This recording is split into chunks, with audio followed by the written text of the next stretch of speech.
Hello and welcome to another video. Hi, my name is Crystal Lee and welcome to another video. Or welcome back.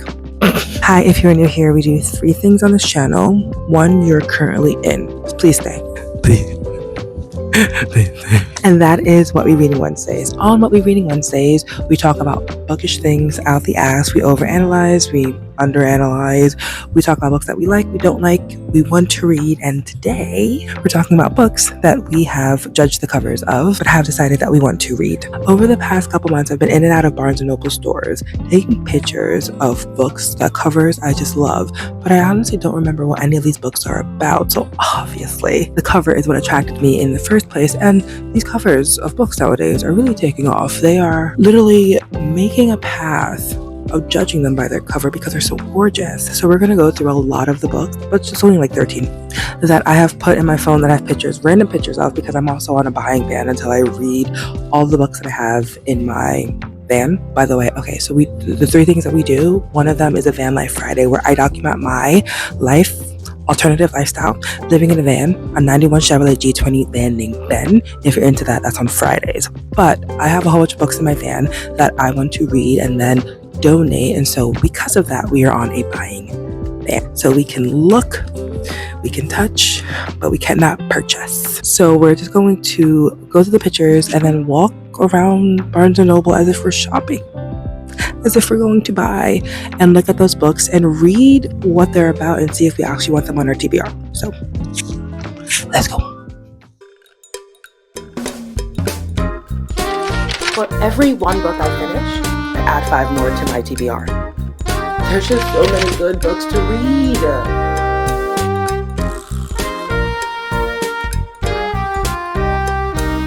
Okay, so the first book that we have on our is Fried Green Tomatoes at Whistle Stop Cafe by Fanny Flagg. So definitely fiction. Manga no, adult, young adult no, fiction baby. And then what's the flag? So F. Found it. Voila. Knowing your alphabet counts. Okay, so Fried Green Tomatoes at the Whistle Stop Cafe. Folksy and fresh, endearing and affecting, Fried Green Tomatoes at the Whistle Stop Cafe is a now classic novel of 2 women in the 1980s of gray-headed Mrs. Threadgood telling her life story to Evelyn, who is in the sad slump of middle age. The tale she tells is also of 2 women, the irrepressible, daredevilish tomboy Idgy and her friend Ruth, who back in the 30s ran a little place in Whistle Stop, Alabama, a southern kind of cafe, Wobegon, offering good barbecue and good coffee and all kinds of love and laughter, even an occasional murder. Now, murder? Does this look like murder to you? I mean, and as the past unfolds, the present for Evelyn and for us will never quite be the same. I'm already guessing that Evelyn has to do with the person who was murdered, and she's come for revenge. But look at the cover, though. This is a beautiful cover. This is a really beautiful cover. But murder? Murder is ridiculous. However, that's what you get from judging a book by its cover. But it's so cute. Murder? I hardly know her. Okay, I did go through the pictures on my phone earlier to make sure I have them all, and I'm pretty sure this one over here, 3 Lives of Kate K by Kate Fagan. One second, it looks familiar. Like you're that girlfriend, only when you smile, but I swear I seen you somewhere else. There it is. Oh, you know what? And it's right there. It's right there. Hold on. Okay. The three Lives of Kate K. Kate K is the biggest best-selling author you don't know. Her books have sold millions of copies, and the film adaptations have struck box office gold. But the truth is that Kate K doesn't really exist. I'm assuming that I read the back of this because it could be the color that attracted me to this, but this doesn't seem like a very much knock you out cover, but still an interesting title. So still judging a book by its cover and title. Anyway, but the truth is Kate K doesn't really exist. Her identity has been a closely guarded secret until now. Of course. After years of hiding, Kate is ready to tell the world her story about how a split second decision she made as a young adult changed the course of her life. She and her friend Amanda dreamed of moving to California to become movie stars. But the day before a grand adventure, a tragedy shattered their dreams and Kate's reality. Kate has been on the run ever since that murder. There's a man dead somewhere, or a woman. Something is dead. Kate has been on the run ever since, taking a different name and charting a new future. But after a shocking revelation, Kate realizes, or Cat, maybe it's Cat. Have I been saying that wrong? We're changing now, effective immediately. Cat realizes that the only way to become a whole person again is to go home. You sure about that? You sure about that? The Three Lives of Cat K. That makes sense. Kate K. Cat K is a magnetic story about the price of ambition and fame, the many kinds of love between women, and the power that comes from embracing your true self. There we go, folks. Also, I don't like my lighting here. Is it me, Jesus? Let's continue. Let's go in alphabetical order, at least try. We got a G here, we got a W there, we got a Q here, we got an O there, we got a P there. All right, G, which should be in this area. Okay, after walking around for a long time and not finding any of the books that I captured in a Barnes& Noble that wasn't this one, I found this book here, No Matter What, which is a beautiful cover because I will always love a city look like this. Um, but I captured this book because I saw a creator online talk about it, how great it was, and then I forgot about it. And then I walked by it the other day on the table and it was beautiful. So I was like, I'm all ears now. But I wasn't all ears because I still don't know what it's about. Anyway, sometimes love sends you back to the drawing board. I know that's right. Amen, sister. Sorry, I didn't read that. The author is Cara Bastone. A traumatic accident tests the limits of love and resilience as a couple fights to rebuild what was broken and rediscover themselves in this tender, slow burn romance by the best-selling author of Ready or Not and Promise Me Sunshine. I've never heard of any of those books. Roz and Vin can't look at each other in the eyes anymore, let alone share a bed. It's been a year since they survived a life-altering accident and their marriage hasn't been the same. But Roz has held out hope that they can fix things until she discovers Vin has signed a new lease. So she does what any soon-to-be divorced Manhattan net would do. Sign up for a figure drawing class. Right.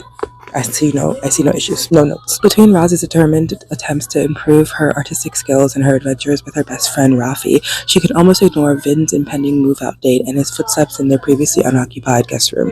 But it would all be a lot easier if Vin wasn't Rafi's older brother. Though she didn't still find him incredibly deliberately attractive and kind.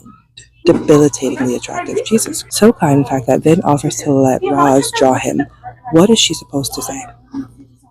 What are you supposed to do now? Since you got your degree and you know everything. It's probably better than her original plan of finding some random male model online, and she needs all the practice she can get. Plus, that's sure to make a separation easier, right? No. No. Focus on every detail of your estranged boss's body while drawing him in the nude. But after the year they've spent avoiding each other, it feels good to see and be seen by one another again. As Roz works to capture the wholeness of the person she fell in love with, they will both will they both be able to draw upon the feelings they bury deep inside to finally heal together. I don't know what the accident was, but if it's cheating, if it's not cheating, they can get through anything, I think. Okay. We made it to our next book, which is Arcana Academy by, why am I holding it away? Which is Arcana Academy by Elise Hova. I took a picture of this book because it reminded me of Lorcana, which is the card game, the Disney card game, which is a battle card game inspired by the entire world of Disney.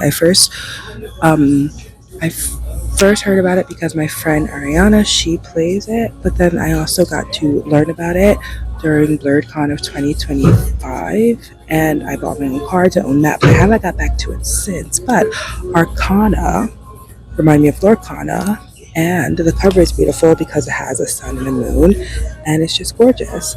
And I love some symbols and some stars, and that's one way to get me. Also the yellow and the gold sprayed edges. She was judged. This is only book one, so let's see. Arcana Academy. A woman who wields magical tarot cards. I'm in.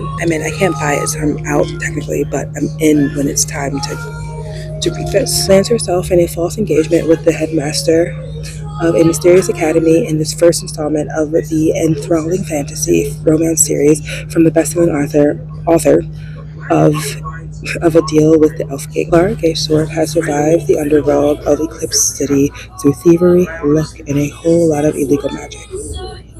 10 out of 10 no notes. Love her for that. I support women's rights and wrongs. After a job gone awry, Clara is sentenced to a lifetime in prison for inking tarot cards, a rare power reserved for practitioners at the elite Arcana Academy. Just when it seems her luck has run dry, the Academy's enigmatic headmaster, Prince Kellis, offers her an escape for a price, of course. Kellis believes that Clara is the perfect tool to help him steal a tarot card from the king and use it to recreate an all-powerful card long lost to time. I think the highest power card is the World card, which would make sense in this, but I also think it's the High Priestess card. So I'm not sure which card it is that they're going to create, but I think it's one of those two if they're actually putting in tarot cards. I don't know. In order to conceal her identity and keep her close, Kellis brings Clara to the Arcana Academy, introducing her to the newest first-year student and his bride-to-be.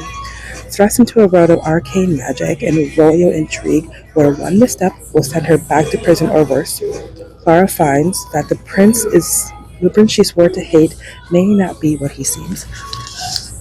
They're going to fall in love. We know this. We know this. But can she risk giving him power over the world? No. And her heart, or will she take it for herself?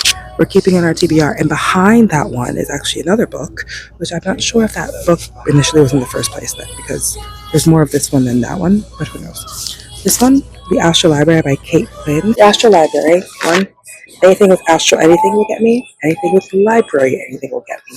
Therefore, this got me, and it's a beautiful cover, and more sprayed edges. People love sprayed edges. This is kind of a basic one, but we're here. And it says in the back, have you ever wished you could live inside of a book? Yes, would be the spell shop. From the New York Times bestselling author, Kate Quinn, comes a gorgeously written fantastical adventure that poses the question, have you ever wished you could live inside a book? Welcome to the Astral Library, where books are not just objects, but doors to new worlds, new lives, and new futures. Sign me up, coach. Sign me up. I love the way the pages feel. Am I getting in your way? Do you need to be in the shelf? No, you're totally fine. Wait, where did you find that book? Here. So this book was in front of it, and so I took. We were looking for these for literally 40 minutes earlier. Jesus. Oh my god. I figured they shouldn't be here because there's like 3 of these back there. Yeah. Oh my. Oh, sorry. I'm interrupting your video. You're perfectly fine. I can edit. But this is. Thank you so much. I don't know where this one goes, so if you want to. It can the deluxe editions. So Okay. I mean, I don't know if it's just Yeah, it's deluxe fine. editions, but it's not. The gilded edges. Yeah, okay, well now you'll find more of these. Handles. I do have handles. Please bring them to me when you come. Okay. Well, I'm on a book band, so I'm just talking about the books, but okay. Alexandra Alex Watson has learned one lesson from her barren childhood in the foster care system. Goddamn. Unlike people, books will never let you down. Preach. Working 3 dead-end jobs to make ends meet and knowing college is a pipe dream, Alex takes nightly refuge in the high-vaulted reading room at the Boston Public Library, escaping into her favorite fantasy novels and dreaming of far-off lands, until the day she stumbles through a hidden door and meets the librarian. It's always the librarian. That's it. That's all that they need. The librarian. Don't ask me about nothing else. The ageless, acerbic guardian of a hidden library where the desperate and lost escape new lives inside their favorite books. The librarian takes a dazzled Alex under her wing, but before she can escape into the pages of her new life, a shadowy enemy emerges to threaten everyone the Astral Library has ever helped protect. It's nothing but childhood trauma. It's a shadow. That's the enemy right there. It's always that. Aided by dashing custom shop owner, Alex and the librarian flee through the Regency, drawing rooms of Jane Austen in the back alley, Sherlock Holmes London, and the champagne-soaked parties of the Great Gatsby. Okay, there's some heavy hitter books, as danger draws inexorably close, but who does their enemy really wish to destroy? Alex, the librarian, or the library itself? The enemy wishes to destroy itself because it's our shadow. When in doubt, it's always your shadow. We're talking about trauma in this book, probably. But We're gonna keep it on our TBR. Let's go to the next one. Hello, hi. We are sitting down, and the reason why we are sitting down is because what happened to the music? The reason we're sitting down is because we cannot find any of the books that we took, any more of the books that we took a picture of. Some of them are probably somewhere else, maybe behind another book. Some of them just probably are not here, and that's fine. I got tired of walking around anyway, so I am going to sit and read to you the ones I'm actually really excited for. The first one is The Husbands by Holly Gramazio. I feel like that's a romance, but I could not find it.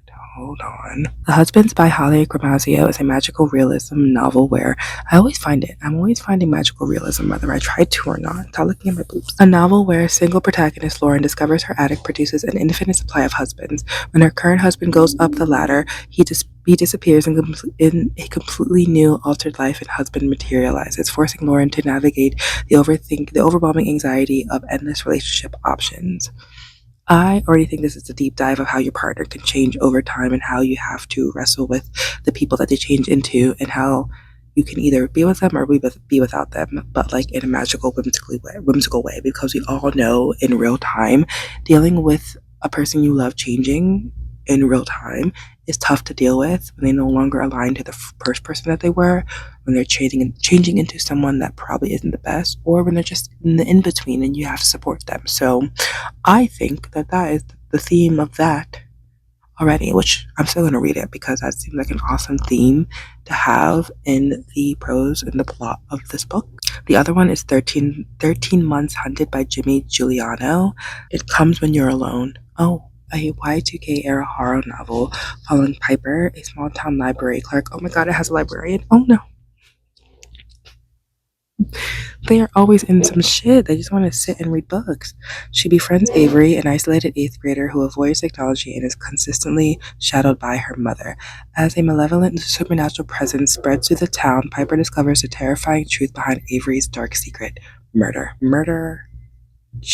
Avery may not be real. I'm sorry, but I love guessing plot twists before they twist because it's just fun. It's just fun for me. Just fun for me. My friends hate it when watching shows or watching movies, but what can I say? I do it for the thrill. I love the rush, getting to a plot twist before it has a chance to even twist. I love that shit. The next one is A New Me by Helen Oyemi. This story follows Kinga Sikora, a Polish-born woman living in Prague who manages her life by splitting herself into 7 distinct personalities, A through G, with each one taking control of their shared body for a single day of the week. Sign me up. I want it. That sounds like an amazing premise. I want it now. I think it'll be a really cool story to read. A New Me by Helen Oyemi. I think I can just get attracted to magical realism. Like, it just has a je ne sais quoi. It has a read me, Crystal, read me. And I find it. It finds me. We find each other. Magical realism is that bitch. And I'm her sister. Wait, life is a bitch and death is her sister. Yeah, that's where I got that from. Sign me up. Do we have any more? No, that was it. That was the last book on my take a picture and not read about it list of pictures.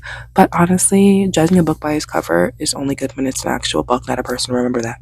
And sometimes a book cover cannot give any single thing away from the plot. Looking at you for the first book of murder. There's a lot of times where I'm walking through bookstores and I just take pictures of books and I can just like walk through and take pictures and then read about them later. It's just something that I do.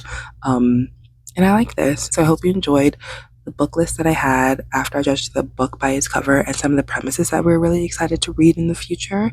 If any of these books that I talked about today are on your TBR, please let me know.